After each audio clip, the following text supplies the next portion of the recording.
Oh, the rap game just got a plot twist so messy, it makes the Kardashians look like a Sunday school choir. YNW Bortlen, the man who's been lurking in the shadows of the most infamous murder case in hip-hop history, has finally opened his mouth. And what spilled out has the streets, the blogs, and half of Twitter screaming one word louder than Drake stands at a tour stop. Snitch. Yeah, you heard that right. After years of silence, after playing sidekick while YNW Melly carried the Free Me campaign on his back, Bortlen has come forward with a so-called truth. And trust me, this truth is uglier than a Love and Hip Hop reunion fight caught in 4K, because in hip hop, being called a snitch isn't just bad. It's worse than flopping your debut, worse than a ghostwriting scandal, worse than Tekashi dropping another comeback single nobody asked for. Snitching is the nuclear button, and Bortlen might have just pressed it with both hands. So buckle up, because what I'm about to break down is scandal, betrayal, and chaos rolled into one big courtroom soap opera. This ain't rap news, it's a Shakespeare tragedy with chains and ad-libs. YNW Bortlen has always been the shadow character in a saga that feels like it was scripted by HBO, but now the man in the passenger seat has taken center stage, and the spotlight is hotter than ever. To really understand why his words are shaking the entire rap world, we gotta rewind back to the moment this whole nightmare began. Picture it. 2019, YNW Melly at the peak of his young career, fresh off his breakout hit, Murder on My Mind, a song so haunting and catchy it had suburban kids screaming along without realizing they might be chanting an actual confession. Fans saw Melly as a rising star, the next big name out of Florida, someone who could hold his own against heavyweights like Kodak and NBA Youngboy. But just when the shine was blinding, the unthinkable happened. Melly was arrested and charged with double murder, not of random rivals, not of enemies, but of his own crew. YNW Juvie and YNW Sack Chaser. That's not just betrayal, that's Shakespearean backstabbing with a Florida twist. Prosecutors claimed Melly orchestrated the killings and that his loyal sidekick, YNW Bortlen, real name Cortland Henry, was right there with him, helping stage the crime scene, driving the car, and trying to pass it all off as a drive-by shooting gone wrong. Suddenly, the YNW brand, once synonymous with brotherhood and rising fame, became synonymous with betrayal, blood, and betrayal so wild it had even seasoned detectives scratching their heads. But let's zoom in on Bortlen, because while Melly became the face of this nightmare, plastered on headlines and screaming "Free Me" through jail phones, Bortlen became the ghost in the background, floating in and out of custody, sometimes locked up, sometimes free but always silent. His role was unclear to the casual fan, but to prosecutors, he was the key. He knew everything. He was in the car, he was part of the cover-up, and if he ever decided to spill, the entire story could collapse like Jenga blocks in an earthquake. That's why every time Bortlen's name came up, the whispers followed. Was he solid or was he folding? In the world of rap, that question matters more than a verdict. The streets don't wait for trials. They don't care about paperwork. The court of public opinion moves faster than prosecutors, and loyalty is currency. Tekashi 6ag699 proved that when he turned government informant, walked out of prison, and became the most colorful meme in hip-hop history. Gunna, once untouchable, now can't drop a verse without the internet debating whether he ratted. And now Bortlen has been thrown into the same conversation. The irony? He didn't even have to testify for the rumors to start. All it took was a few words, a smirk, and an interview that shook the culture like a Rick Ross grunt over a bass-heavy beat. So here's what went down. After years of silence, Bortlen decided to sit down for an interview. Not a polished primetime special, but one of those gritty podcasts that look like they're filmed in someone's cousin's basement, with LED lights flickering in the background and a mic that sounds like it was bought off Craigslist. The host cut straight to the chase. Did you snitch on YNW Melly? It was the question that had been floating in the air since 2019, the one everyone wanted answered, the one that could define his entire future. And Bortlen, instead of slamming his fist on the table and yelling, "Never," instead of shutting it down with the fire of a loyal soldier, gave a coy little response. "I did what's best for me." Oh no, no, no. Those 5 words detonated across the internet like a nuke. Within seconds, Twitter caught fire. Did what's best for me. That's snitch talk in street translation. That's code for, I looked out for number one. And in a case like this, that can only mean one thing: cooperation. Memes poured in like a flood. Bortlen's face on the body of Jerry the Mouse, clutching cheese. Bortlen sitting next to Tekashi with matching rainbow wigs. Bortlen photoshopped into the courtroom with a mic, captioned, "Your Honor, he did it." The creativity was savage, the energy was relentless, and the rat emojis were infinite. And here's the thing, once the streets smell weakness, it's over. Bortlen tried to backtrack later, hopping on Instagram Live to say he never ratted, that his words were twisted, that people were just reaching. But in the internet era, the first impression is the only impression. You can't unring the bell. The clip was already viral, dissected frame by frame, slowed down, replayed, debated by wannabe detectives in YouTube comment sections. People weren't just analyzing what he said, they were analyzing his body language, his eyebrows, the tone of his laugh. It was like the Zapruder film for hip-hop scandal, and Bortlen was the unwilling star. The reaction was instant and brutal. Fans who had spent years screaming "Free Melly" were torn apart. Some doubled down, insisting that the internet was reaching, that Bortlen was being set up, that the system wanted to turn brother against brother. Others dropped him like a bad mixtape, declaring him a snake, a rat, a traitor worse than Judas. Even Melly's die-hard supporters began to question the unthinkable.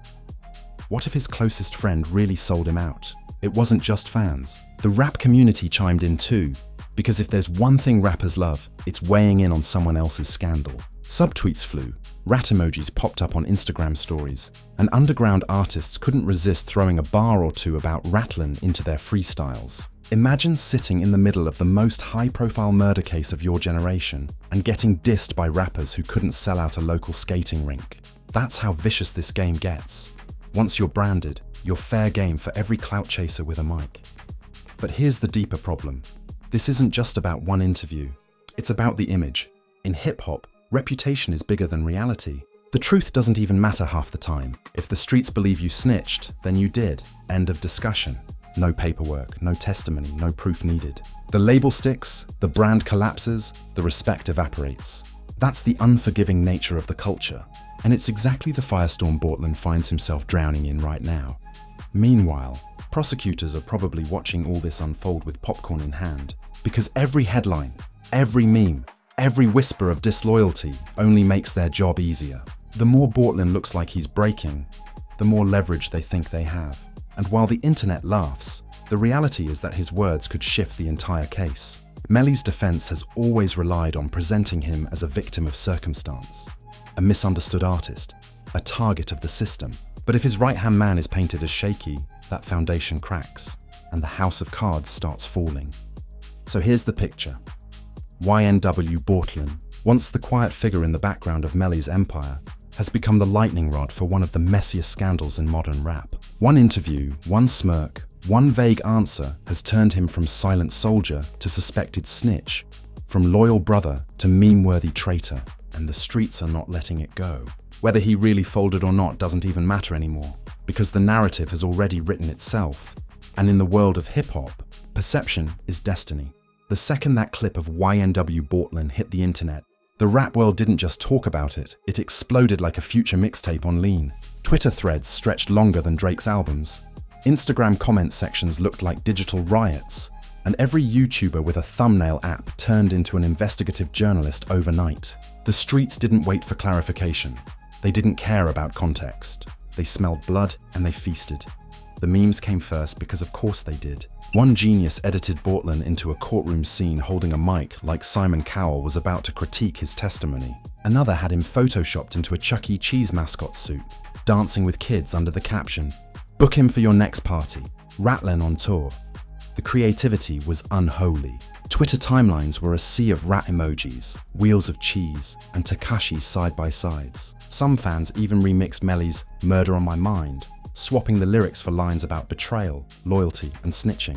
It was brutal, hilarious, and viral all at once. It was brutal, hilarious, and viral all at once. But the memes were just the appetizer. The rappers came next. And let's be real, nothing fuels hip-hop chaos faster than rappers jumping into someone else's mess. Subtweets and Instagram story shots flew across the culture like bullets in a diss track. A couple of Florida rappers threw direct shade, dropping rat emojis with zero explanation. West Coast voices laughed on live streams, clowning Bortlen for even putting himself in that position. One underground MC dropped a freestyle within 24 hours calling him Ratlin, and saying Melly's case was over before it even started.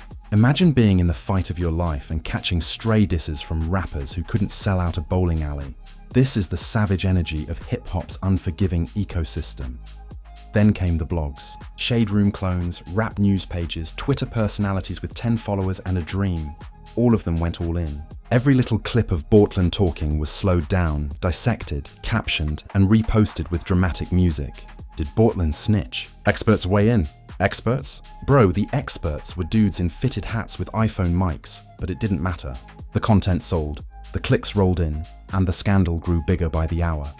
And the public? They treated it like reality TV. Threads were filled with people picking sides, arguing like they were on a debate team coached by DJ academics. Some claimed Bortlen was just misunderstood, that the internet twisted his words for clout. Others doubled down and swore he sold his soul to the feds to save his own skin.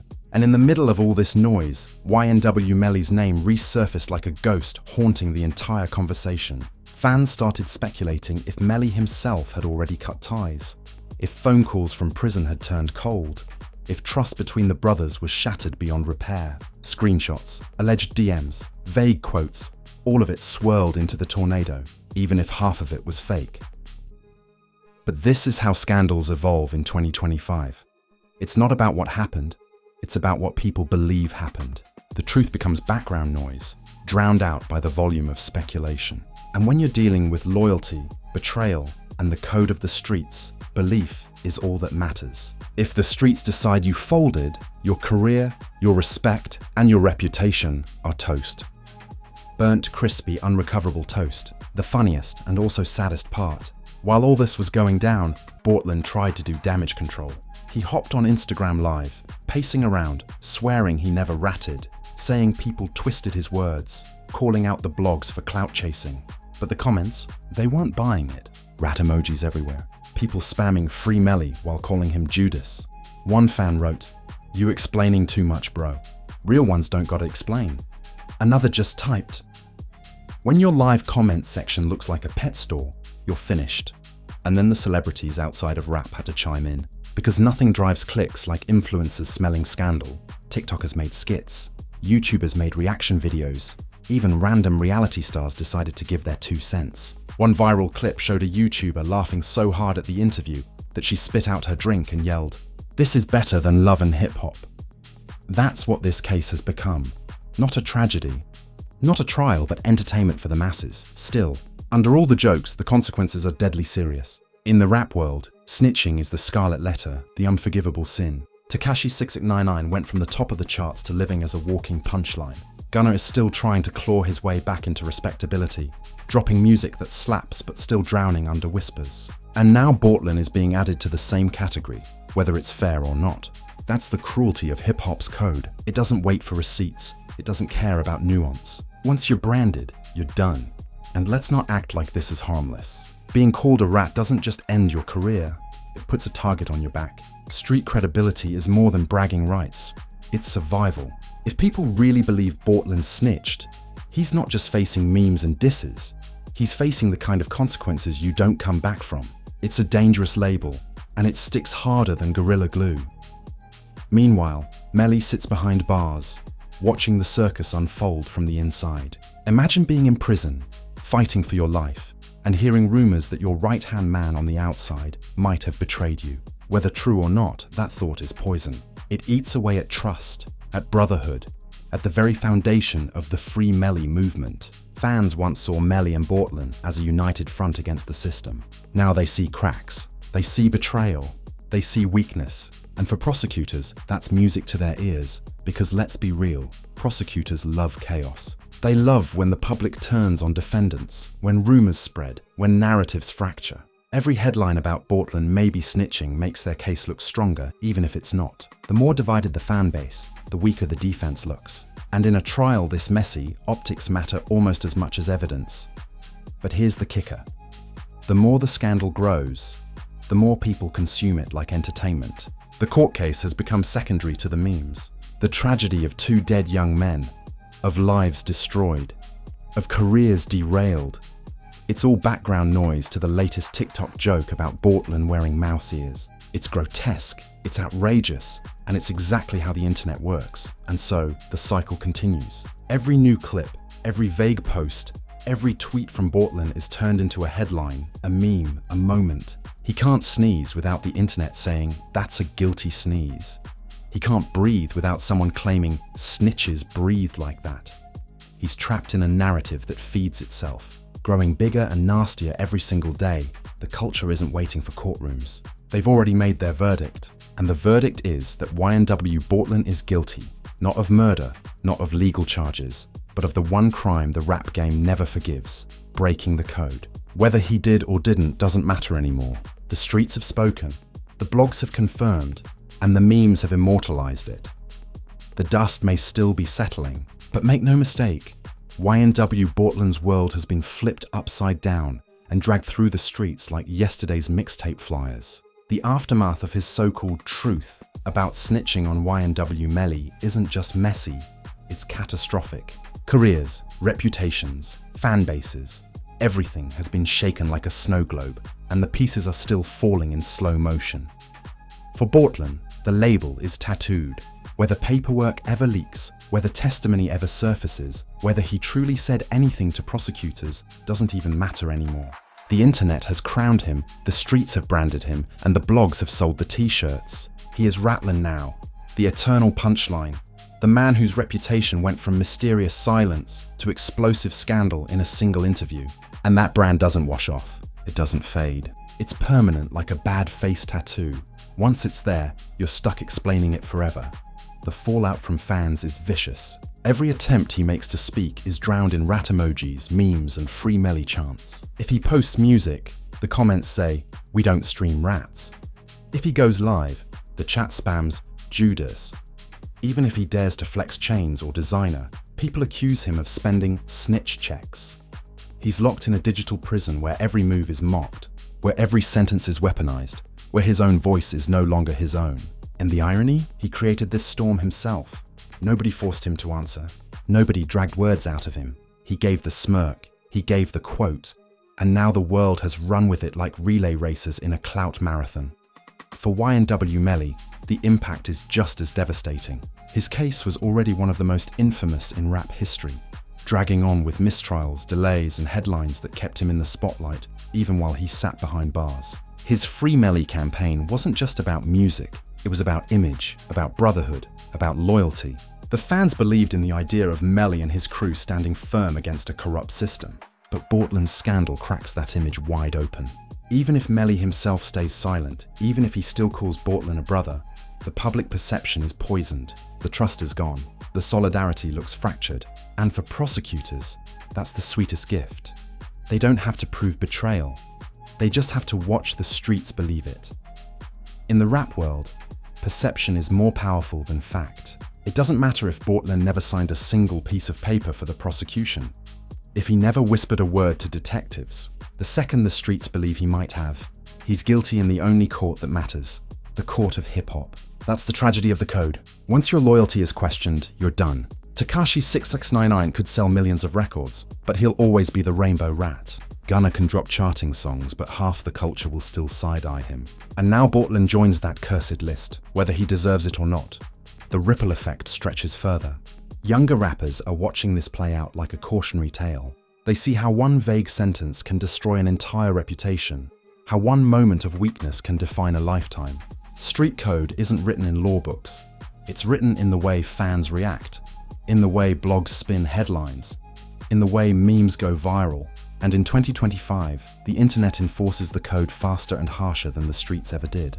The timeline is judge, jury, and executioner. Timeline is judge, jury, and executioner. And let's not pretend this is harmless entertainment. In the streets, being branded a snitch doesn't just ruin your brand.